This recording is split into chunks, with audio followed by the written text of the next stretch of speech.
Hello and welcome to a new chapter, Chapter 11. We're going to begin this section on sequences and series.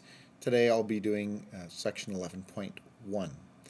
So in an introduction to what a sequence and what a series is, or what constitutes a sequence or a sequence is an arrangement of numbers in a specific order.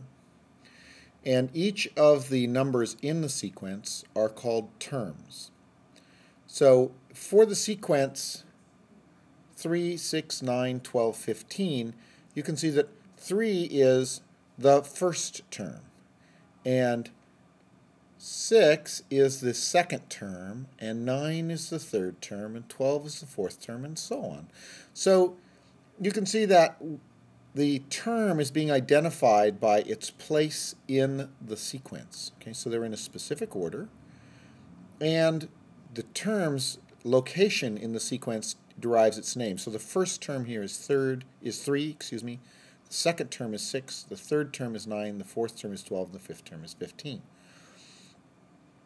All right, so a sequence is a function whose domain is a set of consecutive integers, 1, 2, 3, 4, 5, 6, 7, right? First term, second term, third term, fourth term, fifth. And the range are the numbers that are in the sequence. So in this case, 3, 6, 9, 12, and 15.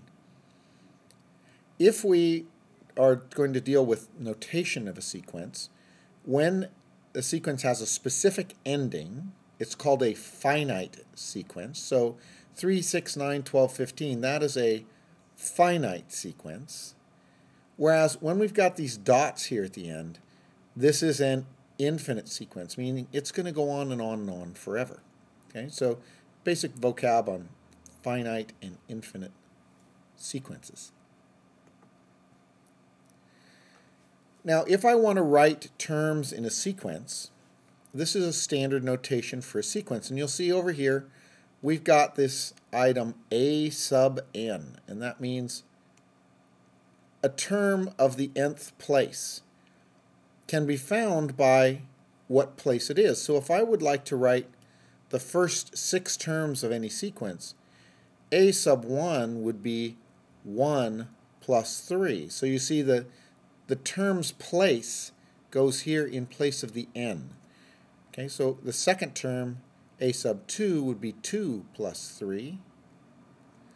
The third term would be 3 plus 3.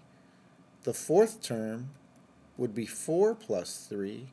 And the fifth term, 5 plus 3. Sixth term, 6 plus 3.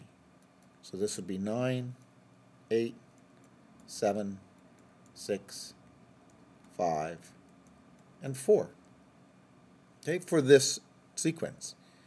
For this sequence, the first term would be 1 squared. The second term would be 2 squared. 1 squared is 1, 2 squared is 4, and so on. So a sub 3 is 3 squared, which is 9. A sub 4 is 4 squared, which is 16. A sub 5 is 5 squared, which is 25. And a sub 6 is 6 squared, which is 36. So again, just to review that concept one more time, remember that the 1 goes anywhere the n is, the 2, the 3. So the term's place gets used anywhere that the n is in the set of rules, regardless of which sequence we're working in. That's what we do with n. So n is always the item's place in the sequence. Okay, so if I'm going to do that in this next problem, a sub 1 would be 1 plus 2 over 2 times 1. So that's going to be 3 halves. A sub 2 will be 2 plus 2 over 2 times 2. Right? So this will be 4 over 4, which is 1. A sub 3 will be 3 plus 2 over 2 times 3. So this will be 5 sixths. A sub 4 will be 4 plus 2 over 2 times 4. That will be 6/8, which is 3/4. And you can see that we've got a descending value here. I've run out of room, but I think you get the idea. I'm going to stop here at a sub 5. It's going to be 5 plus 2 over 2 times 5, which is going to be 7/10. Okay, so again, the n, the place of the term, goes into the rule any place where there is an n.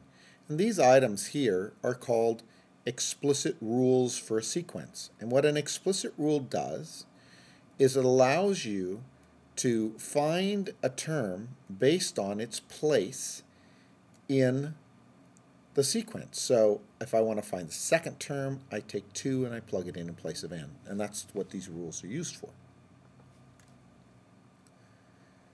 So in identifying items in terms in a sequence, what you want to look at is what pattern is happening as we go from term to term.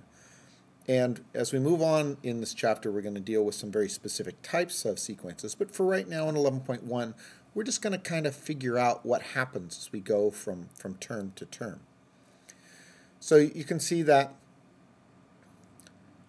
as we go from 2 to -4 to 8 to 10 to 14, my terms are becoming positive and then negative, positive and then negative, positive and negative.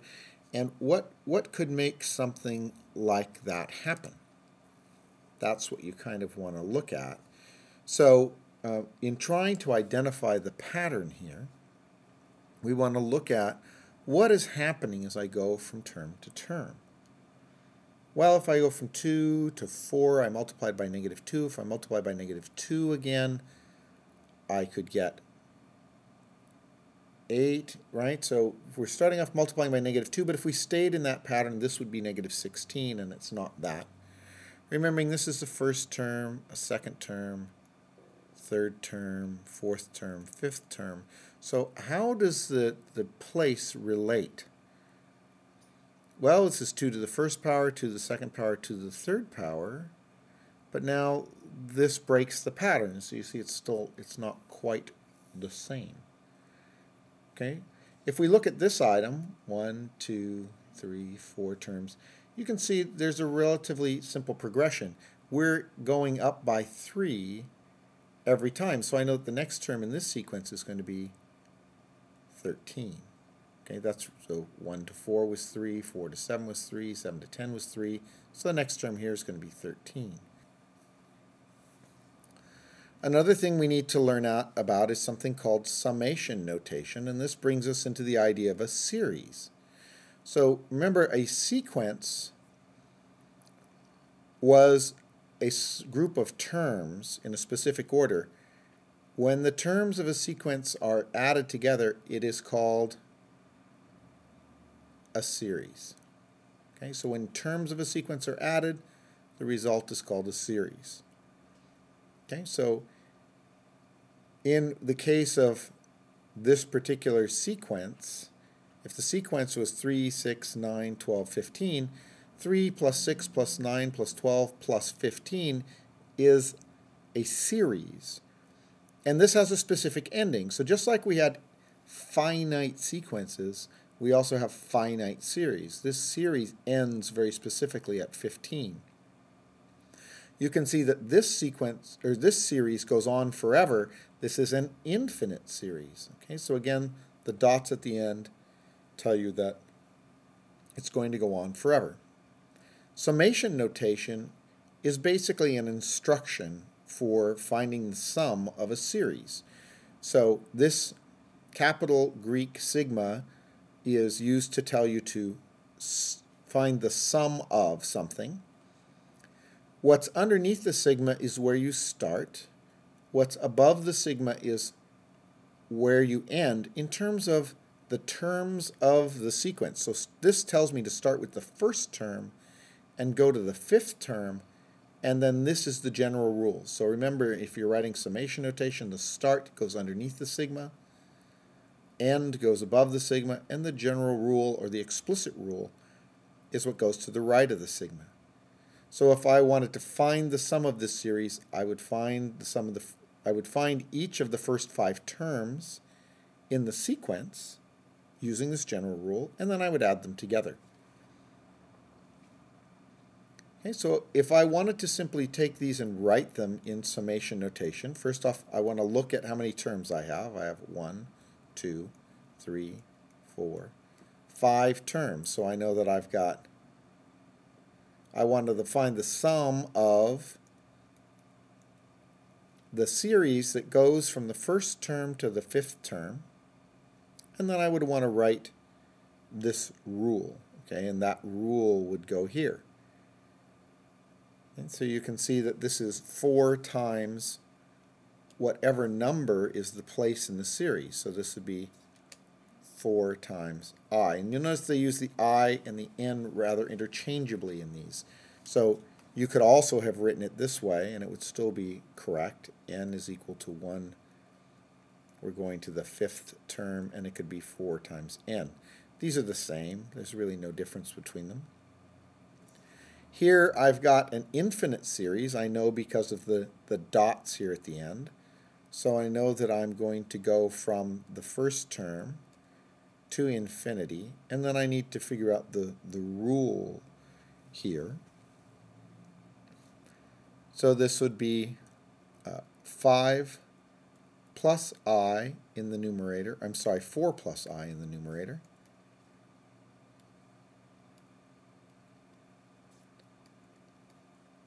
Over 5 plus I in the denominator. You can see that I go up 1 each time we advance. This is number 1, number 2, number 3, number 4. So you can see this is 1 plus 4, 2 plus 4, 3 plus 4. And this is 1 plus 5, 2 plus 5, 3 plus 5, 4 plus 5. So it's part of sort of figuring out the rule from a sense of just sort of logicking out the solution.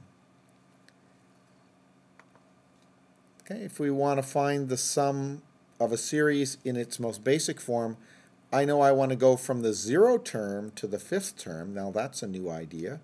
So first I need to find all those terms. So I know that a sub 0 is going to be 12 times 0. A sub 1 will be 12 times 1. A sub 2 will be 12 times 2. A sub 3 will be 12 times 3. A sub 4 will be 12 times 4. And A sub 5 will be 12 times 5. Okay, so all I did is I took and plugged in for I in each case. So this would be 0, 12, 24, 36, 48, and 60. And if I want to add these all together, you can see actually this is 1, 2, 3, 4, 5, 6, 10, 15 12s. So I could actually multiply it out if I wanted.